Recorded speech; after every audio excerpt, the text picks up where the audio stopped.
How's it going, everybody? This is Logan reporting to you not from an arcade, but from my room.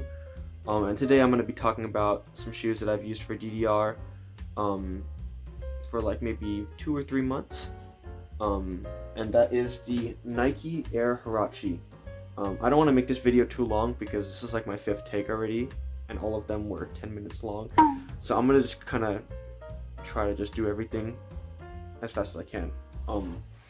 So these shoes were made famous by HIBIKI, the Japanese DDR player, who won. Did he win KAC 9th or 10th? No, their most recent one. He won the most recent KAC that the US players were not allowed. This is why it was 10 minutes, because I'm just like talking about random crap. Made famous by HIBIKI, the Japanese DDR player. We have just overall like construction and kind of basic stuff about the shoe. We have a leather and kind of rubber material on the outside of the shoe. On the inside we have like this neoprene kind of sock material. I don't know if you guys can see. Oh, that looks nasty. Like sock material made of neoprene, and kind of the leather and the rubber holding it in place. On the bottom we have this like EVA foam material that is extremely bouncy, and I'll get into why that's great in a little bit. And on the sole of the shoe we have this vulcanized rubber, which really sets it apart from like your Nike Freerunner 2018s. The Freerunners just have straight EVA on the bottom, while this is like this harder rubber. I'll compare the squishiness of the EVA. You can really see me squish into it there versus not going anywhere. But I have a diagram that I'll show on screen. Grip wise, they are extremely grippy due to the vulcanized sole. This is like me. It's grippy. I don't know what else to say. Not overly grippy. They're not squeaky, which is a problem that some like really grippy shoes have. But overall, if you want to be like locked into your pad, but still able to do like crossovers and like fast stuff without like the grip holding you down, totally like flying colors.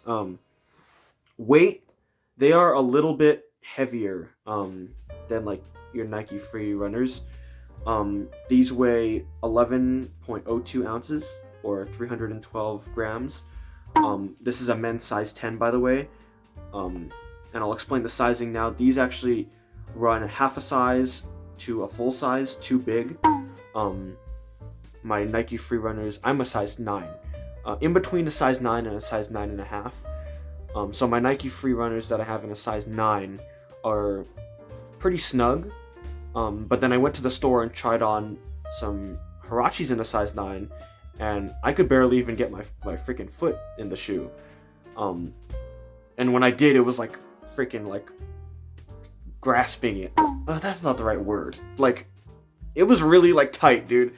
And so 9.5 too tight. 10 was kind of perfect. But then again, I do have feet a little bit bigger than 9, but not quite 9.5. So, you know, if you were a size 9, then maybe a 9.5 would work for you. I would recommend when buying these shoes, definitely go to the stores.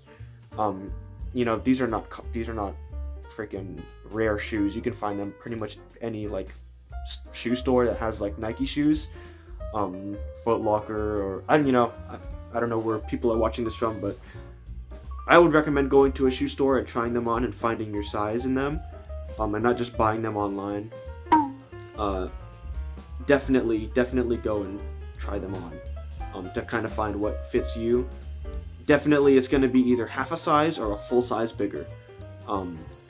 Anyways, onto the feedback of the shoe, which I kind of feel is its like biggest strong point. The amount of like foam on this shoe is hella foam, like on the heel, and so that makes it like super bouncy, like while you're like playing. It doesn't give up like the feel of the pad, but it's still really bouncy compared to like like your free runners are like bouncy, but like a little bit kind of cushiony, while these are like pure bounce. And I really like that. It feels really nice to like do like drills and stuff on like the left and right, or like the down arrow. Because you just feel like you're drilling, and you can just like stomp on it, and your feet are just hella rebounding off the pad, and it feels really cool. And comfort wise, these are extremely comfortable. I mean, they're freaking like foam running shoes. I don't know how much comfortable that could get.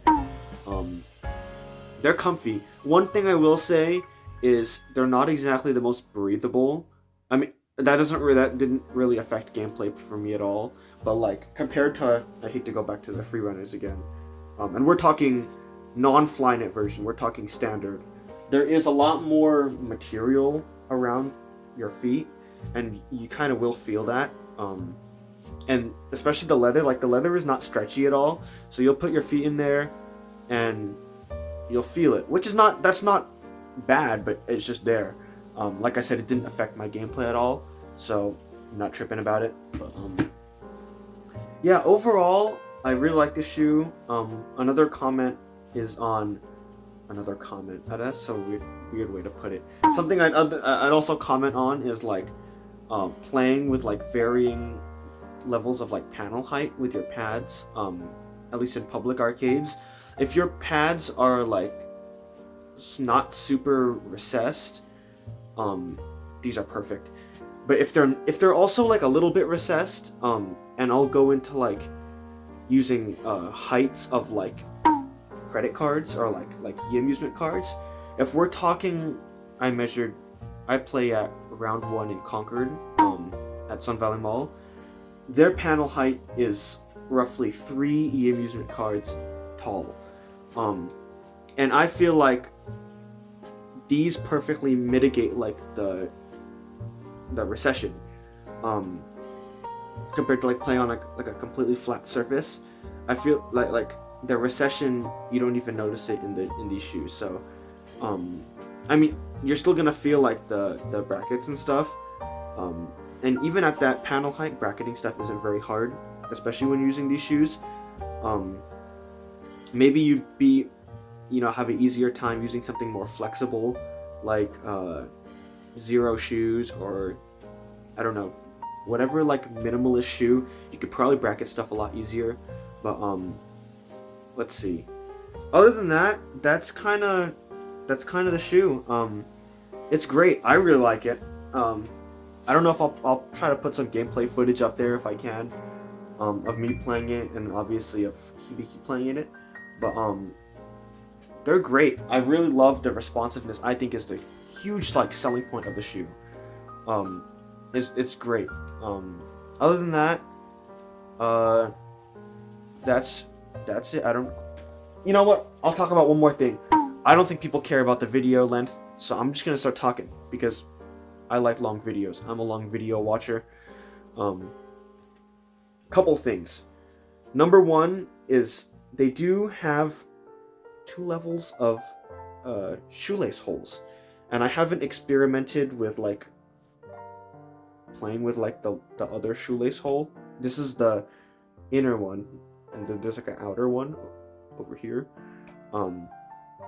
Low-key, I just wanted to do what HIBIKI was doing, so I just did the one in the middle.